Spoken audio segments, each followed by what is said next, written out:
Hello and welcome back to Parc Fermé Parlay with Kieran Downey. It's race week, it's the Austrian Grand Prix, and it is the kick-off of the sort of European tour, shall we say. We're kicking off a double-header this weekend with the Austrian Grand Prix before we head off to Silverstone next weekend for the British Grand Prix. But that means it's time for our predictions for the Austrian Grand Prix. And kicking things off with pole position, I've gone Lando Norris. Now, we all know what happened last weekend and the incident between Lando Norris and Oscar Piastri, but beside all of that, I think the Canadian Grand Prix showed that McLaren's advantage is not as assured as we think. I think in terms of the constructors, it's fine. I think in terms of the Drivers' Championship, it is a little bit more on the edge. I think that the performance of the McLaren may not stagnate, but I do think that they will begin to experience the same sort of performance as what we've been seeing these past few race weekends, whilst the other teams begin to sort of catch up and close that gap through upgrades. You know, we know Ferrari are bringing upgrade packages before Silverstone, which means it should probably be this weekend because it's supposed to be before Britain. Anyway, we know Red Bull still have upgrade packages to come. Mercedes probably still have an upgrade package to come before they sort of begin to divert a lot more resources to 2026. Looking back to Lando Norris, he does almost have a sort of a point to prove after his retirement at the Canadian Grand Prix. Crashing into Oscar obviously wasn't part of the script, and he does appear to have moved on pretty quickly from it. He's accepted his responsibility and has owned his part in it and is ready to move on. He will obviously face a load of questions this weekend, so we'll see what his demeanour is like. But I do imagine that he will be coming into this weekend with a point to prove to say, I'm not out of this championship race yet. And I know he's second in the championship and is not massively far off Oscar, but there is obviously a lot of questions being raised, and I do think that he will take this weekend just to almost silence that. Spielberg tends to be quite a good track for McLaren. They run quite well around this track, so I do imagine that both the cars will be somewhere up there in those sort of top positions, but Lando Norris needs to be getting pole. Now, the Red Bull Ring doesn't have loads of corners, and that does usually mean that qualifying is quite close. Norris has proven that he still has plenty of confidence in the car, and that should hopefully be enough to claim him pole position on Saturday. Anything other than pole position for Lando just quite frankly isn't good enough. If he's not pole, he should be lining up second. That's what he should be, and pole should be Oscar, but I'm putting him in as pole. I do think that the best way he can bounce back from what happened in Canada is to go and claim pole position in Austria. He needs to bounce back. He needs to begin closing this points deficit to Piastri, and the best way to do that is to start addressing his weaknesses that he has in qualifying. There's a quite glaring weakness in Lando when it comes to his qualifying sessions, and it's that he usually begins to crumble under the pressure. In Saudi Arabia, he hit the wall. In Japan, he didn't have the pace. China made mistakes at the end of the lap, and in Canada, he missed out in the top three. He needs to put all that behind him, and he needs to go and address those issues, and he needs to be on pole position this weekend. For P3 in the race, and this is going to be my one sort of delusion prediction, I'm going Charles Leclerc. If there is upgrades coming to this Ferrari, fingers crossed they work, first of all. Second of all, Charles seems to like the Red Bull Ring. He always runs fairly well here. It's not a terrible track for Ferrari. It's not a great track for Lewis Hamilton. He has won here a couple of times, but he tends to struggle a little bit around this track. However, I do think that Charles might have a good weekend this weekend, hopefully. I'm just kind of praying for a good result for Charles Leclerc this weekend, and you know what? Better than a podium. I mean, a win would be great, but that's not going to happen.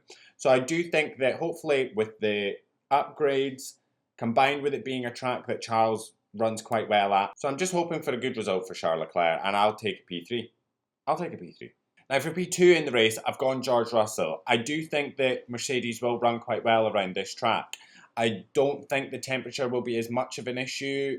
What I will say for Mercedes this year is across the sort of range of tracks they have ran quite well. The only real things that have plagued them have been some mechanical issues in terms of their power unit. They have ran quite well across a range of different temperatures, across a range of different tracks. So I don't think anything in terms of the temperatures and everything will really hold them back. I don't think it'll be enough for him to go and get a race win. But I do think we'll see another podium for George Russell. I think he's going to run a pretty decent race this weekend. I think George has done a phenomenal job this year, having sort of stepped up to replace Lewis as this team leader within Mercedes and has really gone and is having a very impressive season. So I do think another podium for George Russell is definitely on the cards. And I quite frankly would like to see it. I'm enjoying Russell this season. Now, for the race win, I've gone Lando Norris. As I said for qualifying, the same applies for the race win. Anything other than a race win for Lando this weekend is quite frankly not good enough.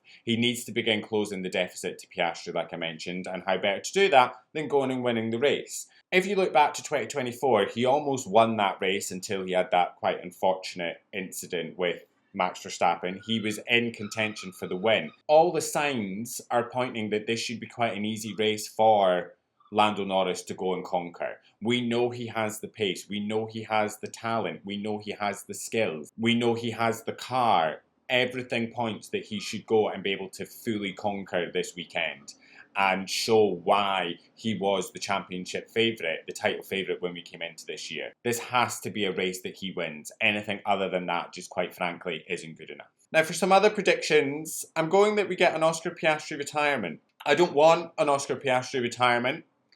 I don't think it'll be any fault of his own. I don't think there'll be crashes. I don't think there'll be anything like that. However, I think it could be McLaren's turn for a little power unit failure. That Mercedes power unit has been struggling. 5 times in the last 4 race weekends, that power unit has failed a driver. Kimi Antonelli, George Russell, Kimi Antonelli again, Alex Albon twice. That is a very serious issue for the championship leaders, and I don't think that they will go unscathed by it. Perhaps it might not be this weekend, but I do think at some point that Mercedes power unit will fail McLaren, and I'm just putting it out for this weekend. I do think there might be a bit of a PU issue for Oscar Piastri, and it does mean he has to retire from the race. In terms of disappointment, I also think that this might be a bit of a disappointing race for Max Verstappen. I still think he'll finish in the points, but I don't think we will see him obviously on a podium, and I think he might finish outside the top 5. Max has always ran really well at the Red Bull Ring, and a lot of things factor into that. It's an old school track. It's a track that Max enjoys driving. It's Red Bull's home race, so there's a lot of hype around the team and Max, and that usually helps propel him to doing a really good job. That being said, there's kind of a bit of a pattern emerging with Max Verstappen since the US Grand Prix in Austin last year. In the past 16 rounds, Max Verstappen has never been able to get a back-to-back podium. So if we're continuing with that trend, it means that he won't get a podium this weekend because he was on the podium last weekend.